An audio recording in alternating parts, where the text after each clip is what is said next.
Saludos cordiales a todos los amigos de RTV San Marcos y a la comunidad universitaria en general. El día de hoy nos encontramos con la doctora Elizabeth Canales Aybar, vicerrectora académica de pregrado, quien nos tiene una gran noticia por el inicio del año académico 2021.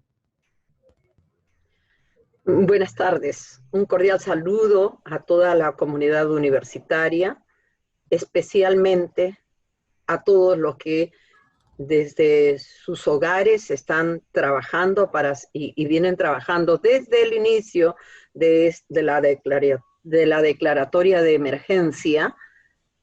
Han venido trabajando en forma remota en sus hogares. Así que saludarlos, agradecer este esfuerzo de todos. Así es, doctora Canales. Y bueno, estamos muy entusiasmados porque nos hemos enterado ya que el 8 de junio se va a dar inicio al año académico 2021 para pregrado. Coméntenos cómo se han venido organizando.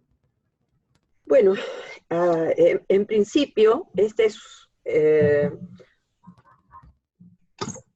creo que es una situación inédita. La Universidad Nacional Mayor de San Marcos, Decana de América, durante sus 469 años, ha trabajado de manera presencial con mucho éxito. Creo que nadie podrá cuestionar el trabajo y la contribución de San Marcos a la sociedad, formando profesionales y desarrollando investigación para el bien de la sociedad. De tal manera que pasar a la modalidad no presencial de la educación es una tarea bastante complicada que han tenido que intervenir diversos factores porque todos, y aquí no hay, creo, uno que pueda decir, mire, no solo como país, como sistema universitario público y privado. En el Perú tenemos muy poca experiencia en el trabajo no presencial en materia de educación superior universitaria. Hay algunas universidades que han avanzado, que tenían, bueno, una sola plataforma, en fin, han ido avanzando. En el caso de San Marcos también hemos avanzado porque teníamos la oficina de educación virtual y íbamos trabajando con un programa en las conocidas aulas virtuales en el programa Chamilo.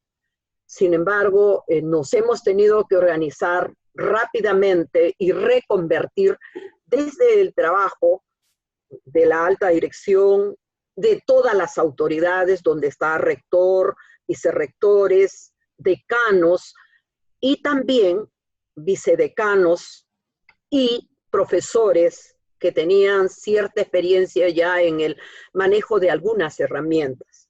En ese sentido, lo que hemos trabajado de manera organizada en principio es ver la capacitación docente, ¿no? En la universidad van a trabajarse varias plataformas, luego hablaremos de eso, pero quiero decir que esta organización ha tenido que ver, en principio, con qué herramientas vamos a trabajar. Segundo, la capacitación docente y luego la capacitación de estudiantes. La semana pasada y esta semana ha correspondido de manera organizada también la capacitación a estudiantes y antes, desde el mes de abril, venimos capacitando a los docentes en el uso de diferentes plataformas y en el uso de diferentes herramientas, ¿no? De tal manera que tenemos hoy día, en principio, ya profesores capacitados en su mayoría. Sin embargo, hay un proceso de, creo que de adaptación lenta de algunos profesores. Tenemos que tener en cuenta que la Decana de América es la universidad más antigua del Perú y tenemos un 54% de sus docentes que son mayores de 66 años. Entonces, el enfoque para la capacitación y el acompañamiento, que es otro tema también que hoy voy a conversar, ha sido un esfuerzo que hemos tenido que trabajar y organizar también.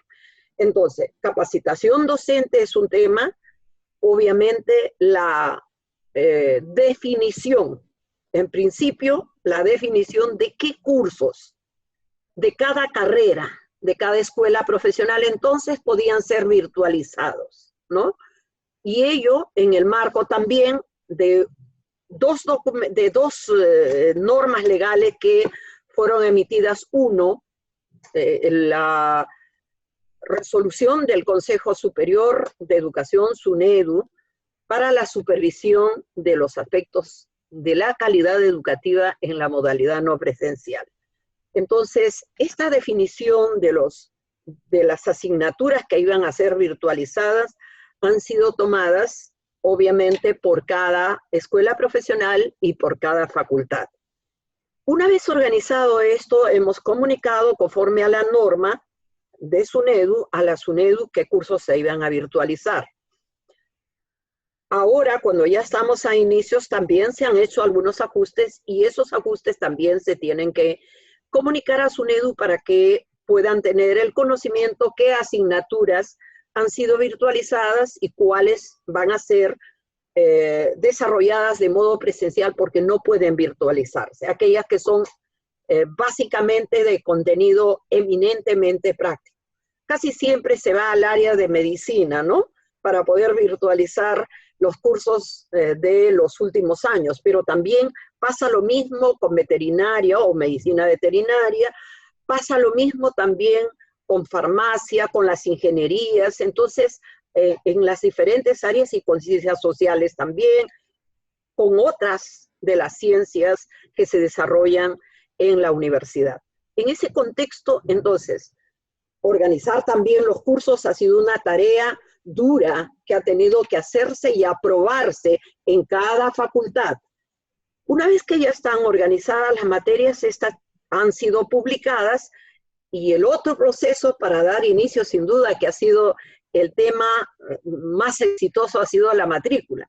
Y el tercero, sin duda, es buscar ahora, porque mire, cuando hablamos de educación presencial tenemos que tener presente 3 aspectos fundamentales, hasta 4, ¿no es cierto? El primero es el soporte tecnológico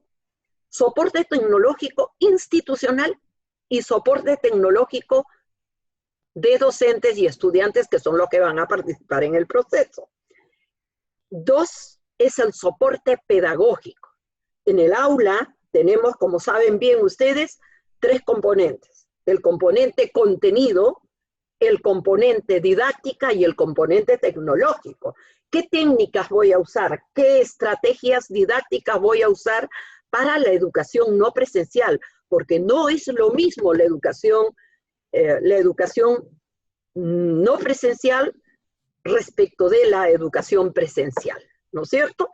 Entonces, en ese contexto hemos trabajado todas las herramientas normativas de naturaleza genérica para que estas sean adaptadas en cada facultad. Todo este tiempo hemos trabajado entonces en la organización tecnológica, en la organización pedagógica, y ahí tengo que contarles, porque entiendo que vamos a hablar también de este tema, cómo hemos logrado que en esta necesidad tan grande de todas las universidades del país, tengamos la posibilidad de tener soporte pedagógico, que es el otro tema. Y el tercer elemento es el soporte administrativo, ¿no es cierto? Tan importante para que podamos realmente lograr los resultados. En ese soporte administrativo está quiénes y qué áreas van a dar el soporte comunicacional, el soporte técnico y tecnológico a este proceso que no es tan sencillo, que para todos es un tema sumamente complicado y en el que tenemos que comprometernos porque la sociedad no puede parar. Es decir, el coronavirus o el COVID-19 no puede parar a la sociedad. Tenemos que seguir adelante. Esta es una situación excepcional. Termina todo este proceso y naturalmente volveremos, como siempre, a lo nuestro, a lo que hemos aprendido seguro con algunas ya competencias que en este proceso se habrán desarrollado adicionalmente. La primera herramienta debe ser, mire, más allá de herramienta, la primera herramienta soy yo. Yo, que soy docente, me comprometo en esta tarea porque como docente tengo que contribuir a que la sociedad no se paralice y los estudiantes puedan avanzar aquellas asignaturas que se pueden trabajar de modo no presencial, ¿correcto? Entonces, en ese contexto, de hecho, que nosotros cuando hablamos de herramientas tecnológicas, van a contar en cada facultad con una plataforma, una plataforma. Entonces, en la universidad se van a manejar la plataforma Chamilo, la plataforma Moodle y la plataforma Google Classroom, ¿correcto? Entonces, estamos organizando para que estas plataformas que van a desarrollarse en algunas facultades tengan un sistema mayor que permita poder hacer a nivel de facultad y a nivel central el monitoreo y seguimiento del desarrollo de las asignaturas, porque es parte de lo que debemos trabajar y parte en la que no tenemos mucha experiencia. Sin embargo, para poder superar esto, hemos logrado un concurso que ahora también les cuento, ¿sí? Porque ustedes me han señalado el concurso, hemos ganado como universidad el concurso PMSUD y este es un proceso que ha significado también un trabajo de la universidad, ¿no? Entonces, cuando me dice con qué herramientas, las herramientas tecnológicas, con qué herramientas pedagógicas, cada facultad ha desarrollado también, a nivel genérico hemos desarrollado los lineamientos generales, que de allí puede un docente, por ejemplo, si tiene que adaptar su sílabo, porque obviamente el modo presencial no es igual al modo virtual o al modo no presencial, entonces tiene que adecuar su sílabo. No va a modificar nada del contenido, lo que va a modificar es la forma en que tiene que presentar a los estudiantes esta herramienta de planificación del desarrollo de sus cursos. Entonces, hay un modelo que puede servirle, podrían mejorarlo, podrían podrían de repente no considerar este modelo y desarrollar uno que a nivel de facultad lo han discutido, y me parece bien, porque de lo que se trata es que podamos entrar de manera ordenada también con esta, digamos, con esta adecuación de la herramienta de planificación que es el sílabo, porque es uno de los aspectos que considera esta resolución 039 para efectos de la supervisión de la calidad de la educación no presencial por parte de SUNEDU. Entonces, pero no es el hecho de SUNEDU viene a supervisarnos y hay que prepararnos, sino es lógico, usted tiene que presentarle como docente una herramienta adecuada al docente. Por otro lado, en los aspectos pedagógicos también se ha desarrollado unas guías genéricas también por parte del vicerrectorado académico y cada facultad y cada escuela también se organiza con su comité de gestión para discutir y para poder sacar las mejores guías adaptadas a la naturaleza de la profesión y a su propia, obviamente, carrera, ¿no? De otro lado, también quiero señalar que como herramientas el docente, o sea, herramientas tecnológicas, el docente y el estudiante, para el uso de las herramientas virtuales, como por ejemplo preparar las clases sincrónicas, es decir, las clases que, como en este caso, estamos haciendo un enlace directo, las clases sincrónicas con los estudiantes y las asincrónicas. Ambas hemos determinado que sean colgadas porque sabemos las dificultades que tenemos, no solamente la Universidad de San Marcos, es todo el sistema universitario público y privado que hoy está asistiendo a la modalidad virtual o no presencial. Entonces, estas clases deben ser grabadas por el docente con soporte de el área técnica de cada escuela profesional o de cada facultad. En ese contexto, entonces, el estudiante podrá tener como herramienta, si yo no pude asistir en ese momento a la clase, podré ver naturalmente el desarrollo de la clase y podré ver luego las videoconferencias que se hayan dado u otras herramientas que haya utilizado el docente, ¿no es cierto? Entonces, también esto lo hemos previsto y el docente sabe que tiene que trabajar con las herramientas que él considere conforme a la plataforma que va a usar, ¿correcto? Bien. Doctora, ahora, ¿cuántos estudiantes participan de este semestre académico de manera virtual, ¿no? Hablando precisamente de los estudiantes que están inscritos.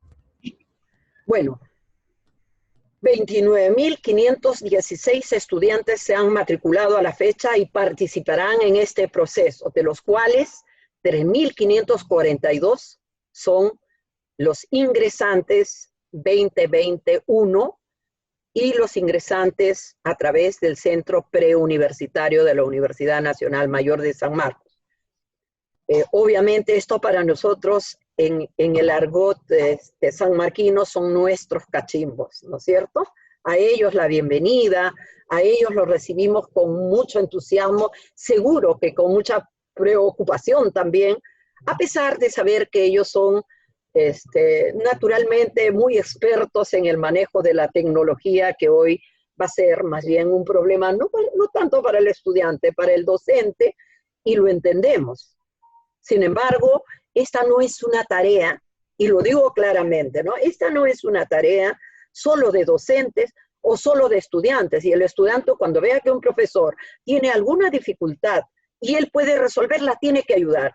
En la clase hay una comunidad académica y esa comunidad significa que los problemas que hay los resuelven los participantes, los actores, y en este caso el actor es el docente y el actor es el estudiante. Entonces, si el estudiante puede ayudar, tiene que ayudar. El docente tiene el conocimiento, tiene que facilitar que ese conocimiento fluya con responsabilidad, tanto el estudiante como el docente, obviamente, ¿no? Y entonces vamos a hablar de 29.516 estudiantes que hasta el día de hoy se han matriculado. Cabe señalar que todavía hay matrícula hasta el día viernes. Entonces, ya prácticamente tenemos, al momento tenemos un 97% de estudiantes matriculados conforme se preveía. Doctora, ¿se logró proponer alguna alternativa de apoyo para aquellos estudiantes que no cuentan con las herramientas tecnológicas para asistir a las clases virtuales? Sí, claro que sí. Una preocupación compartida entre autoridades, esto equivale a decir la alta dirección formada por el rector, los vicerrectores, el director general de administración y la secretaria general conforme lo dispone nuestro estatuto, y los decanos nos hemos reunido, realmente todos estamos preocupados por esto. Entonces, quiero hacerle saber a la comunidad lo siguiente. El Ministerio de Educación sacó un dispositivo en el cual señala un decreto legislativo, no me acuerdo en estos momentos el número, pero creo que es el 1495, pero ha sacado un dispositivo en el cual señala lo siguiente. Uno, señala que las universidades públicas tienen que redistribuir su presupuesto para poder atender esto. Y luego ellos han determinado cuál es ese monto de la redistribución. En el caso de San Marcos, la redistribución ha llegado a 3 millones y picos, no recuerdo la cantidad exacta en estos momentos, a 3.300.000 me parece. De esa cantidad, 1.200.000, porque es para conectividad, 1.200.000 significa la conectividad de la universidad para poder hacer uso de todas las plataformas. Quiero señalar entonces que de la diferencia es de donde estamos ya en el proceso primero de determinación de quiénes van a ser los beneficiarios, que no es hoy día lo que estamos determinando. Hemos trabajado sobre la base de la información CIFOC que ha enviado el ministerio, con la precisión de quiénes son los estudiantes y los docentes en pobreza extrema y en pobreza. A partir de esa información se ha determinado qué estudiantes están matriculados porque así lo determina la norma. De tal manera que el día de hoy ya tenemos identificados hasta la matrícula del día lunes, ¿correcto? El día de ayer se ha terminado de trabajar del día lunes. Esa información será remitida conforme manda el dispositivo legal, el decreto supremo, será enviada al Ministerio de Educación, haciendo saber también que no solamente, en la lista que ha enviado el ministerio y que luego están matriculados los estudiantes, esa lista también tiene un grupo de estudiantes, menor por supuesto, pero un grupo de estudiantes que no están considerados en pobreza ni en pobreza extrema, conforme a la información que nos ha enviado el Ministerio de Educación. Entonces, ¿qué hacer con ellos? Naturalmente es un problema que vamos a ir discutiendo y buscando la salida. ¿Y cuál es la salida? Si se ha previsto, les comento que para la conectividad va a ser entregado, probablemente se está ya en la fase final de la negociación, por la misma entidad que va a prestar la conectividad a los estudiantes. Buscamos que sea entregado en casa. Eso es en lo que estamos en la parte final, y entonces serán distribuidas por la misma empresa, en este caso la que mejor propuesta ha dado es Movistar, ¿no? Entonces, o Telefónica, que es lo mismo, ¿no? Entonces, son una empresa dentro de otra, pero bueno, Telefónica, ¿no? Entonces, la idea es que el estudiante recibirá muy probablemente en su domicilio, muy probablemente digo porque está en fase de negociación todavía, muy probablemente en su domicilio este apoyo, ¿ya? Es evidente que hay preocupación. Nosotros somos docentes. Nosotros, si realmente no seríamos docentes, no tendríamos preocupación, pero cada uno de nosotros, las autoridades y los propios docentes y los decanos, todos realmente tenemos la preocupación por nuestros estudiantes, y sí que estamos tratando de buscar la mejor alternativa para ellos. Con las materias teóricas, ¿cómo se plantea nivelar en aquellas que son de carácter más práctico, ¿no? Como en ingenierías, por ejemplo? A ver, hay realmente tres situaciones que se van a dar, ¿no? Las virtuales, las presenciales, las semipresenciales y las no presenciales o virtuales, ¿no es cierto? Entonces, las presenciales han sido postergadas. Eso significa que lo vamos a dictar en cuanto se regularice esta situación, y eso implica hacer necesariamente un tercer ciclo. Y está permitido por norma, ¿correcto? Está dentro porque lo normal, conforme a ley, eran solamente 2 semestres o 1 año, ¿no es cierto?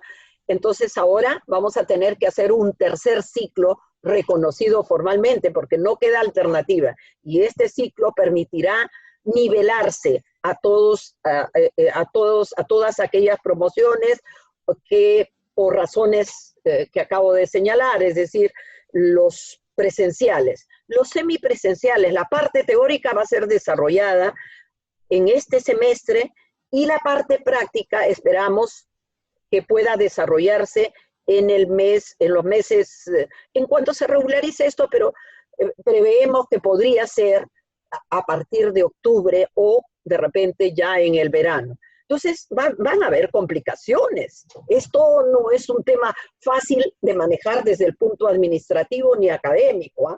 Es un tema también que va a tener sus propias complicaciones. Pero, ¿quién ha dicho que en San Marcos y quién ha dicho que en la Universidad Peruana no vamos a tener salidas? Sí vamos a tener salidas juntos. Entonces, ¿Qué va a pasar con un estudiante que lleva la parte teórica ahora y la parte práctica? Vamos a tener lo siguiente, de manera muy puntual. Vamos a tener que, en principio, el estudiante lleva la teoría, tiene su nota, se cierra el sistema del Zoom por seguridad, y luego cuando lleve la parte práctica, vamos a utilizar un mecanismo que nosotros ya hemos conversado con el Zoom para poder, para poder sumar la nota de la práctica y tener el promedio conforme a la fórmula que está establecida, ¿sí? Por cada docente, digo, por cada facultad y carrera. Claro. Doctora, asumo también de que no habrán recesos, ¿no? Porque muchos se preguntarán, pero ¿y qué van a pasar con las vacaciones? Bueno, no sé. No, no, a ver, vamos a decirlo claramente. Claramente para que los estudiantes... No habrá vacaciones. Eso no habrá vacaciones. No podemos, ahora, cuando estamos en una situación irregular como esta, todo lo que, no pensemos que va a haber regularidad durante un tiempo. Vamos a tener que sacrificar, tanto docentes como estudiantes, tenemos que sacrificar una parte de nuestro tiempo, que son las vacaciones incluidas por ley. Algunos dirán, pero a mí me corresponde 60 días por ley, algunos docentes, ¿no? Pero tenemos que entender que el país nos necesita. Por primera vez, esto es un tema excepcional y entonces se invocará a los docentes. Yo no considero sinceramente que haya un solo docente que cuando volvamos a la, entre comillas, normalidad, cuando volvamos en todo caso mejor a la presencialidad, no queramos entregar a nuestros estudiantes lo mejor de nosotros, nuestro tiempo, ¿no? Esto ya en San Marcos es muy usual. Yo no creo en el receso ni vacaciones porque entonces sí perderíamos casi un año, ¿no? Entonces, por eso es que estamos yendo también en esta modalidad, a pesar de lo complicado que resulta para todos. Sí, doctora, totalmente de acuerdo. Creo que los estudiantes tienen que entender, y también los docentes y los administrativos, los que trabajamos para la universidad, de que es ahora cuando más se nos necesita y no podemos ausentarnos ni un solo día. Bien, Sí. para ya ir terminando, doctora, sabemos que sostuvo también una reunión con los vicerrectores del Perú, ¿no? ¿Qué hay de esa reunión? ¿Qué conclusiones se sacaron? ¿No? ¿Qué aportes nos dejó, ¿no? El PMSUT. A ver, en principio, San Marcos también, en el marco de su estatuto, en el marco de sus normas internas, es la universidad llamada a ser referente, llamada a contribuir al desarrollo del país, y la educación es pilar del desarrollo. En ese contexto, entonces, no es el primer año. San Marcos siempre ha tomado la iniciativa, se ha hecho desde hace años la reunión entre vicerrectores, tanto académicos como de investigación, para poder trabajar como país en un solo lenguaje, mejorar la calidad educativa. Eso es un tema que no es discurso, que resulta bastante complicado trabajar todo este proceso. Sin embargo, bajo esa premisa, nos hemos reunido con los vicerrectores de todas las universidades públicas. Siempre hay algunas universidades, no quiero decir el nombre, pero es una pena que teniendo potencialidades, teniendo fortalezas que pueden ser compartidas con universidades más pequeñas, con universidades que están en proceso de formación, necesitan de nosotras las universidades más grandes del país, aquellas que tienen muchas fortalezas.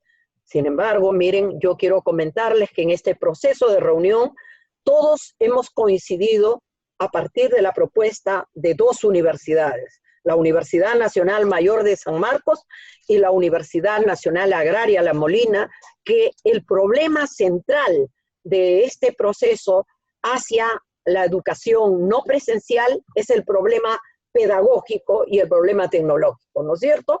Seguro que también el problema administrativo, pero esto se puede también trabajar, básicamente organizar. En ese contexto, quiero comentarles que, bueno, nosotros dijimos, miren, estamos trabajando el proceso de la matrícula que era, porque como todos sabemos ya la matrícula en el caso de San Marcos y de algunas universidades del país ya se había iniciado en gran parte. Sin embargo, las matrículas en el caso nuestro, las matrículas observadas por razones de más de 2 repitencias en un solo curso, que es un número significativo también de estudiantes, no se había dado. Entonces, todo ese proceso ha tenido que virtualizarse con la finalidad de poder hacer que todos los estudiantes tengan la misma oportunidad de participar en este proceso y puedan no perder el año académico, ¿no? En ese contexto, entonces, la reunión con los vicerrectores tenía el propósito de reconocer cuál era el problema central y cómo salíamos de esto, ¿no? ¿Cuáles eran los problemas centrales? La matrícula era un proceso, lo convenimos, conversamos sobre eso. El otro proceso era el desarrollo de las clases. ¿Cómo hacemos que el profesor que toda su vida ha trabajado de modo presencial, ahora trabaje de modo virtual? No es ponerlo al profesor, oiga, suba su clase, suba su PPT, no. Es un problema de educación que tiene que ver con pedagogía, que tiene que ver con metodologías didácticas. Y por eso es que nos hemos reunido también con el director general de Asuntos Universitarios del Ministerio de Educación, la famosa DIGESU, que preside o que dirige el doctor Mori. Nos hemos reunido con él y lo que hemos hecho es que el Ministerio de Educación coordine con el programa de mejoramiento de la calidad educativa de la calidad educativa superior, universitaria y tecnológica, por eso se llama PEMESUT, que es dinero de préstamo del Banco Interamericano de Desarrollo, pueda asignar fondos para dar soporte pedagógico a los docentes. En esencia, entonces, ellos van a empezar el 15 de junio, o sea, una semana después de que nosotros empecemos, ellos van a empezar a trabajar porque están en el proceso de suscripción de convenios y todo esto. A San Marcos se le ha asignado, bueno, ha salido ganador en todo caso, la Universidad Tecnológica de Monterrey en asociación con las PAU de Harvard, de la Universidad de Harvard. Entonces, esta asociación va a ser la que va a trabajar el soporte pedagógico del docente, va a dar acompañamiento al docente, van a capacitar a los docentes con enfoque en los docentes de más de 60 años, van a ayudar a institucionalizar y a tener el soporte, lo que dije, el soporte para el seguimiento y monitoreo de la calidad de la calidad educativa en aulas. Es decir, este equipo va a visualizar a través del sistema cómo está dictando las clases el docente y cómo ayudarlo a mejorar. No es que vamos a ir y decir, oiga, usted, no, ayudarlo a mejorar, señor docente, en esto vamos a trabajar de esta manera, es decir, va a haber un acompañamiento durante 150 días útiles al docente. Esa es no voy a decir tranquilidad, porque no se puede estar tranquilo cuando vamos a pasar a un tema tan fuerte, realmente tan fuerte. Algunos docentes mayores dicen, ¿por qué la virtualidad? No es que queremos solamente desarrollar una cosa, no. Aquí de lo que se trata es que la sociedad no se paralice. La sociedad avanza, utilizamos los medios y luego regresamos a la modalidad presencial, porque incluso el decreto legislativo dice con toda claridad, excepcional, y las normas también hablan de excepción. Estamos en un momento muy crítico para el país y necesitamos avanzar. Todos tendremos que poner, los estudiantes, su responsabilidad, su deseo de aprender, los docentes, su responsabilidad y su voluntad por trabajar y lograr que los estudiantes puedan lograr los aprendizajes que esperamos para que tengan las competencias profesionales que nosotros creemos que se deben trabajar en el marco del perfil del egresado, ¿no? Así es, doctora. Muchísimas gracias entonces por su participación. Y bueno, nos estamos despidiendo de esta transmisión. Acompáñeme, doctora Canales, a despedir este programa, siempre recordándoles a nuestros amigos que se conecten a nuestras redes sociales. La educación no debe parar. Yo me quedo en casa.